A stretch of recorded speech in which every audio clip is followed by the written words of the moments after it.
Hello friends, Bigg Boss season 8 latest updates కోసం మన ఛానల్ని లైక్ చేసి సబ్స్క్రైబ్ అయితే చేసుకోండి. అలానే చూస్తే ఏం జరగబోతుంది సండే ఎపిసోడ్లో మొత్తం మన వీడియోలో అయితే చూసిద్దాం అనమాట. ఫస్ట్గా చూస్తే నిన్నైతే నబీల్ని అయితే సేవ్ చేయటం అయితే జరిగిందనమాట. తనకి స్వీట్స్ కూడా పంపించారు, తన్ని అప్రిషియేట్ చేశారు. నేను ఆల్రెడీ వీడియోలో చెప్పాను.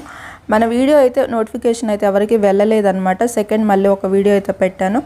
ఇక నెక్స్ట్ చూస్తే మాత్రం ఇక పృథ్వీరాజ్ని అయితే సేవ్ చేస్తారనమాట. ఇక నెక్స్ట్ పృథ్వీరాజ్ని సేవ్ చేసిన తర్వాత తనకి బిర్యానీ అనేది పంపిస్తారనమాట. ఇక నెక్స్ట్ చూస్తే మాత్రం ఇంకా ప్రేరణని అయితే సేవ్ చేస్తారనమాట. ఇక నెక్స్ట్ ఆదిత్య హోమ్ని సేవ్ చేస్తారు.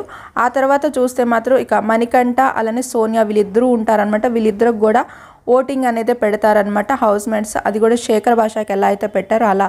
ఇప్పుడు ఇక్కడ చూస్తే మాత్రం మణికంఠకి మాత్రం హౌస్ మేట్స్ అందరూ కూడా సపోర్ట్ అయితే చేస్తారు. కానీ ఇక్కడ సోనియాకి మాత్రం ఇక్కడ నిఖిల్ అలానే నైనిక అలానే చూస్తే పృథ్వీరాజ్ వీళ్ళ ముగ్గురు మాత్రమే సపోర్ట్ చేస్తారనమాట.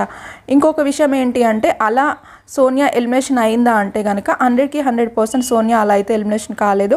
ఓటింగ్ ప్రకారమే తనని ఎలిమినేషన్ అయితే చేశారు. ఒకవేళ హౌస్ మేట్స్ అందరూ కూడా సోనియాకి ఒకవేళ సపోర్ట్ చేసినా సరే తనని ఓటింగ్ ప్రకారమే తనని బయటకు అయితే తీసుకొచ్చేవాళ్ళు అనమాట. ఇలా అయితే జరిగిందనమాట. ఆ నెక్స్ట్ చూస్తే మాత్రం ఇప్పుడు ఎవరైతే ఉన్నారో మణికంఠ స్టాంప్స్ అనేది వేయటం జరిగింది. తనకి ఎక్కువ వచ్చాయి కాబట్టి జైల్లో అయితే వేయబోతున్నట్టయితే తెలుస్తుంది అనమాట.